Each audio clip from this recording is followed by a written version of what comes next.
ఉమ్మడి అనంతపురం జిల్లాలో యువగళం పాదయాత్ర ప్రకంపనలు సృష్టిస్తోంది. వైసీపీ నేతల అవినీతి చిట్టాను ఒక్కొక్కటిగా యువనేత నారా లోకేష్ బయటపెట్టడంతో వైసీపీ నేతల గుండెల్లో వణుకు మొదలైంది.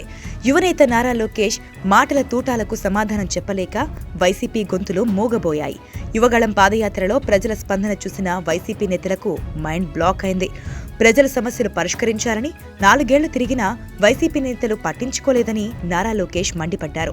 వైసీపీ ఎమ్మెల్యే అనంత వెంకటరామిరెడ్డి చేసిన అవినీతి అనంతమని లోకేష్ తెలిపారు. అనంత వెంకటరామిరెడ్డి చేతకాని ఎమ్మెల్యే అని, కమిషన్ ఎమ్మెల్యే అని, 9 మెంబర్స్ ఎమ్మెల్యే అని లోకేష్ చెప్పారు. 2019 ఎన్నికలకు ముందు ఇచ్చిన ఏ హామీ నిలబెట్టుకోలేదని, ప్రజలు వచ్చి ఏ సమస్య తీర్చారన్నా ప్రతి దాంట్లో కమిషన్ తీసుకుంటాడని లోకేష్ అన్నారు.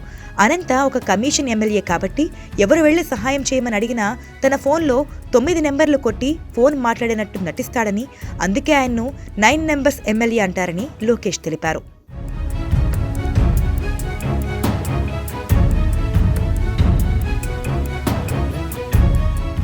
అనంతపురంలో అండర్ గ్రౌండ్ డ్రైనేజీ నిర్మిస్తామన్న జగన్ ఆ హామీని గాలికి వదిలేశారని, ఇప్పటి వరకు కూడా ఆ ఊసే లేదని లోకేష్ తెలిపారు. మున్సిపల్ కార్మికులకు జీతాలు పెంచి రెగ్యులైజేషన్ చేస్తామన్న హామీ కూడా ఇప్పటి వరకు అమలు సాధ్యం కాలేదన్నారు.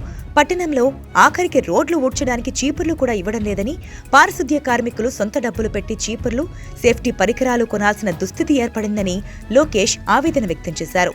పంగల్ రోడ్ నుంచి బళ్ళారి బైపాస్ వరకు అర్బన్ లింక్ రోడ్డును టీడీపీ హయాంలోనే మంజూరు చేశారని, అయితే అర్బన్ లింక్ రోడ్ నిర్మాణాన్ని ఎమ్మెల్యే అనంత వెంకటరామిరెడ్డి తన జోబు నింపుకోవడం కోసం ఉపయోగించుకున్నారని తెలిపారు. రోడ్డు కాంట్రాక్టర్ నుంచి 10 కోట్ల రూపాయల కమిషన్ను ఎమ్మెల్యే అనంత దండుకున్నారని లోకేష్ తెలిపారు. సప్తగిరి సర్కిల్ వద్ద రోడ్డును అష్టవంకరలు తిప్పారని, ఇదంతా ఆయన అనుచరుల ఆస్తులు పోకుండా ఉండడం కోసం ఎమ్మెల్యే చేసిన అరాచకమని లోకేష్ తెలిపారు.